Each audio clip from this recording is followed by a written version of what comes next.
The light of the dimmed lamps playing on the crystal glasses, the soft sound of the grand piano, like the whispering of ancient legends. This was how Eden, a restaurant where sophistication was intertwined with the wildest dreams, welcomed its guests. The owner, Quinta Reeves, a young man whose name was already synonymous with success and impeccable taste, watched the scene from the shadows. He seemed to know every detail of the place, every glimmer of light on the velvet upholstery of the sofas, every sigh of a satisfied guest.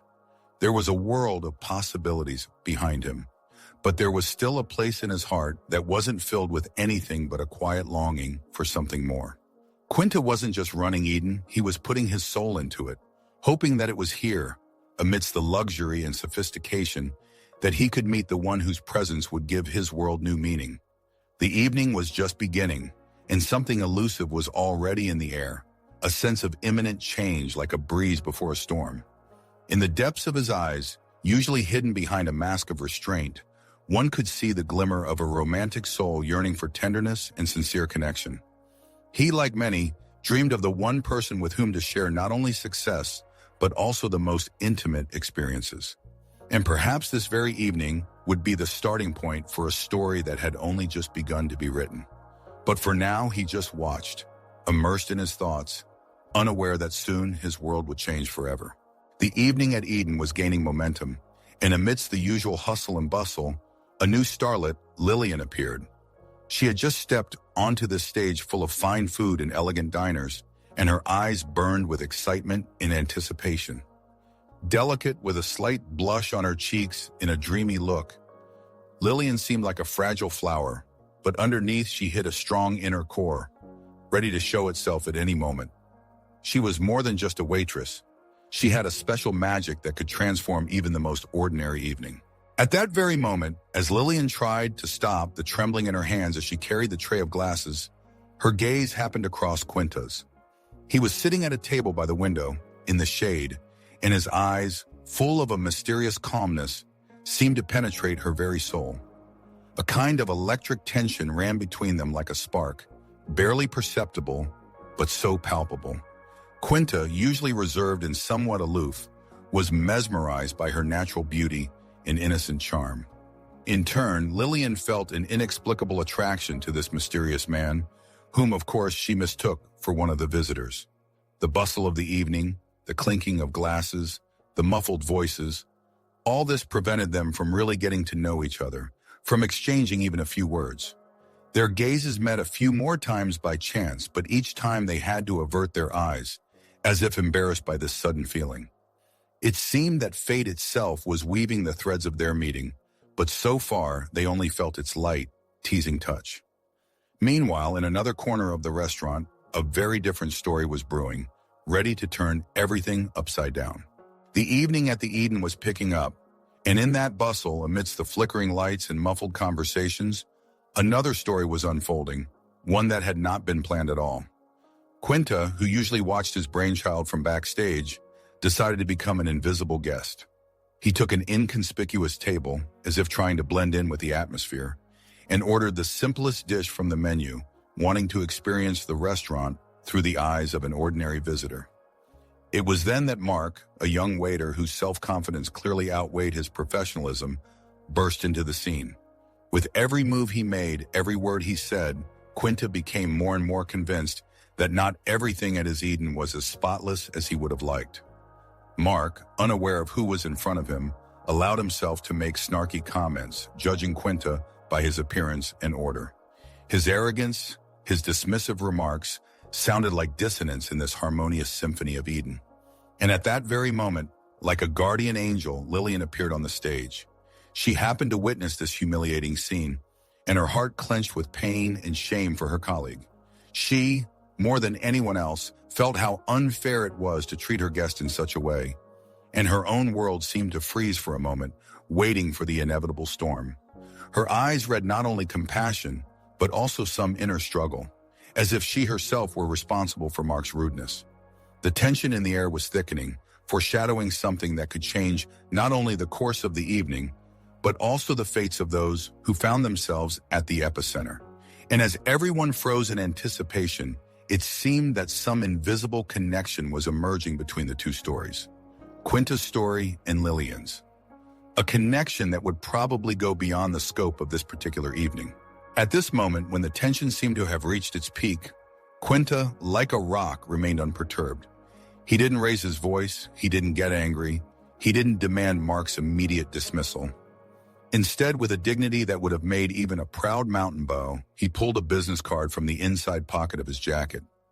Lillian, who had been watching with mute admiration, held her breath. She saw Mark, who had just been wearing a contemptuous grin, turn pale as if he had been suddenly splashed with ice-cold water. He slowly picked up the card, and his eyes seemed ready to pop out of his orbits as he read the name and title, Quinta Reeves, owner of the Eden restaurant. In an instant, Mark's world must have turned upside down. He realized the depth of his mistake, the ridiculousness of his behavior. The silence that hung over the table seemed deafening. Lillian, for her part, felt her heart beat faster. She had expected an explosion, a scream, a humiliation, but instead she saw a calmness bordering on wisdom. Quinta didn't make a scene, didn't triumph over the defeated waiter. He bowed his head slightly and, looking straight into Mark's eyes, offered him a chance to correct his mistake, a chance to redeem himself. It was not anger, but rather an invitation to change. And in that instant, Lillian realized that Quinta was more than just a wealthy owner of a luxurious restaurant. He was a man with a huge heart, a man capable of mercy and generosity. She saw him as more than just an attractive man, and this discovery made her heart flutter with renewed vigor. An unspoken hope hung in the air, and Quinta's decision, it seemed, could change not only Mark's fate, but perhaps their own. The story that had begun with a light yearning and a chance meeting was taking deeper and more unexpected turns, but exactly how that thread would unfold remained to be seen. Evening was descending on the city, coloring the sky in delicate shades of purple and pink. After a busy day at the Eden, as the last of the visitors left the hall, Quintus seemed to be expecting something. He approached Lillian, who was clearing the tables, and in his eyes he read indecision mixed with hope. "Lillian," he spoke softly, "would you like to talk after work? Just humanly?" She raised her large, expressive eyes to him, a spark of surprise and seeming agreement. And so they sat on the terrace, already empty and quiet, under the twinkling stars. Their conversation had begun timidly, with duty phrases about the past day, but gradually, like buds, their souls blossomed. Lillian spoke of her dreams, of her desire to find her a place in this big world, of how lonely it could be in the midst of the bustle. Quinta listened with bated breath, and his eyes reflected the depth of his empathy. Then it was his turn. He talked about how, with the dream of creating not just a restaurant, but a real oasis, he had literally built his business with sweat and blood. He talked about how important it was for him to remain a human being, despite the success and power. How difficult it was sometimes not to lose himself in this maelstrom.